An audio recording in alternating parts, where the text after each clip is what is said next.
Great catching up with Miranda Maverick, who's going to be back in action. UFC Tampa got a new opponent. She's going to be taking on Jamey-Lyn Horth, December 14th. Miranda, how you doing?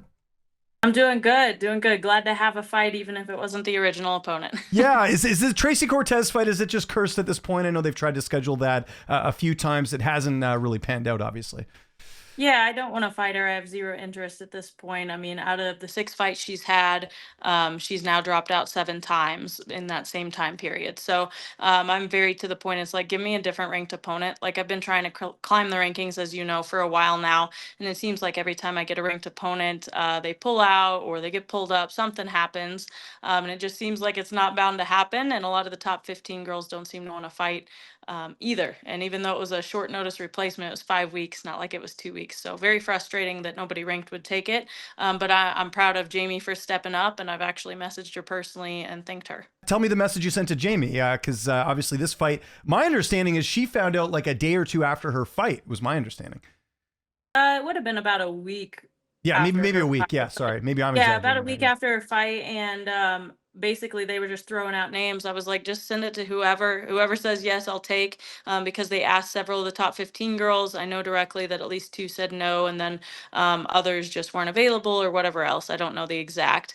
But then they sent it to Jamie, and she came back and said yes. And after that, I just messaged her and I was like, hey, let's put on a good show. Thank you so much for taking the fight. I much respect. And she just replied, heck yeah, let's get it, or something like that. Cool. Okay, well, that's awesome. I'm glad it all kind of worked out and came together. Did you know much about her prior to taking this fight, or was she someone you had to kind of go look up a little bit?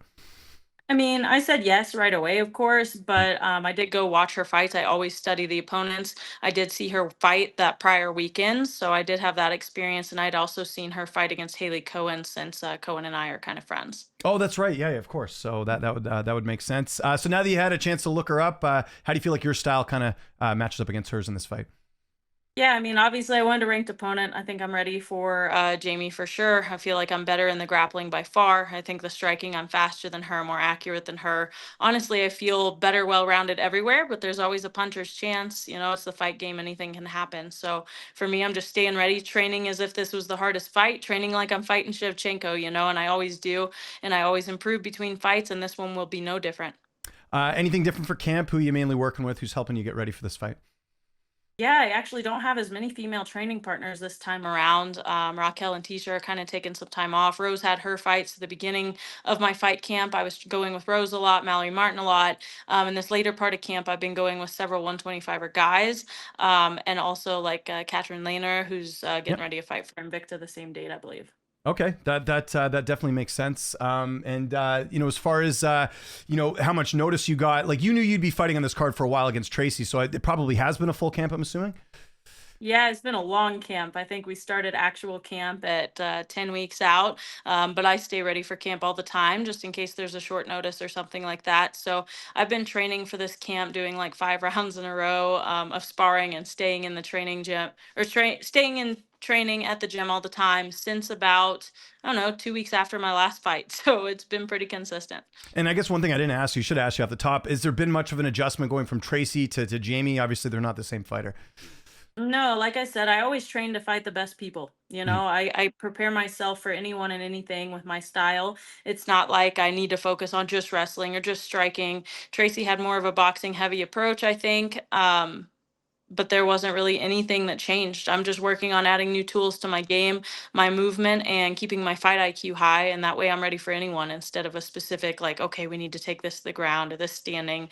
There's very few opponents at this level where I feel like a one-dimensional game plan would work. Yeah, good point. And does it, I mean, it's probably an obvious question, but does it still surprise you that fighters are turning down fights with you? I mean, I feel like we had this conversation like 5 fights ago and it's still occurring, and you've been in the UFC for, I don't know how many years now. It's just kind of crazy that it's still happening.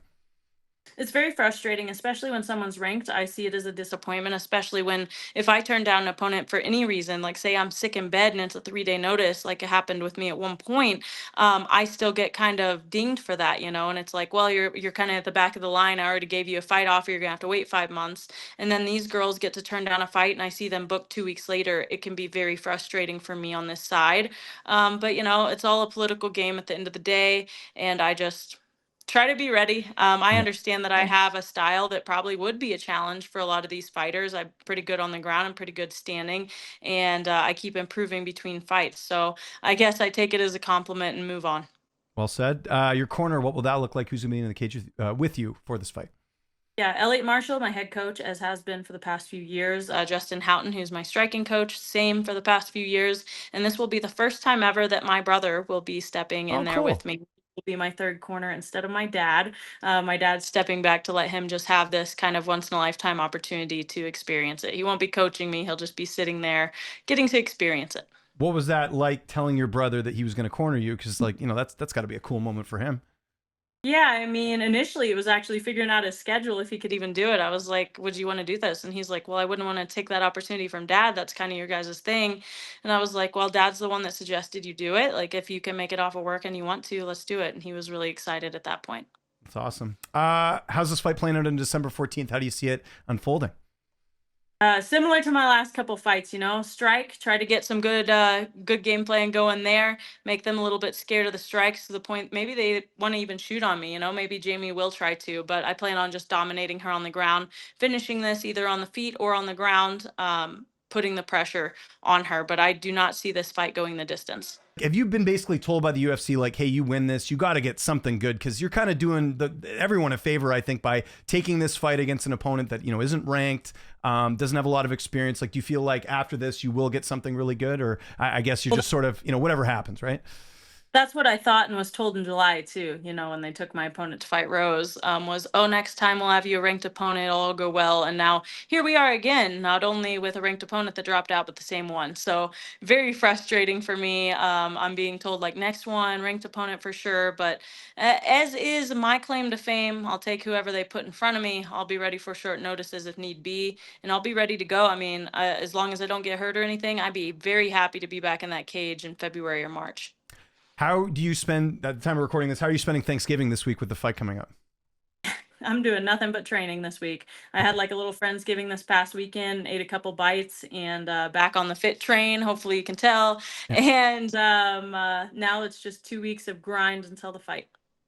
They haven't booked it yet, but I'm assuming it's going to be Valentina, who obviously won the title back from Alexa Grasso, going to be taking on Manon Fiorot. How do you think that fight unfolds? Because that's a really interesting one in your division. Honestly, I'm not sure how it unfolds. That's one I've been wanting to watch for a while. That's one I've been calling they should have even before Alexa ever got the title shot. So hoping that fight goes down. I honestly think Manon might have a chance, but everybody shows up different every time in there. So we'll see how it goes.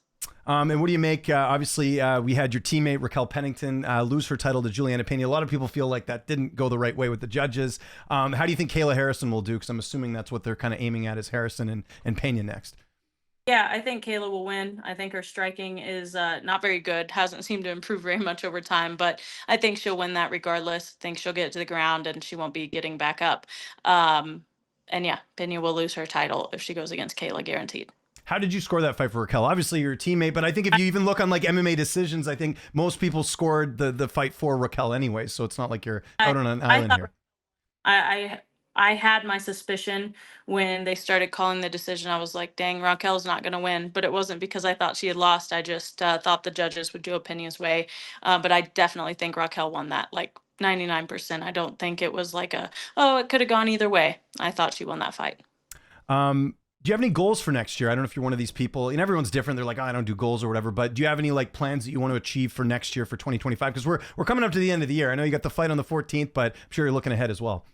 Man, the same goal I had for this year, getting the top 10. It's just been obstacle after obstacle for me to not get ranked opponents to be moving on up. So I guess I'll keep that goal for next year, getting the top 10, top 5, and try to be there. And of course, in my personal life, I have a lot of goals as well. But fighting wise, top 10, top 5, work my way towards that title shot.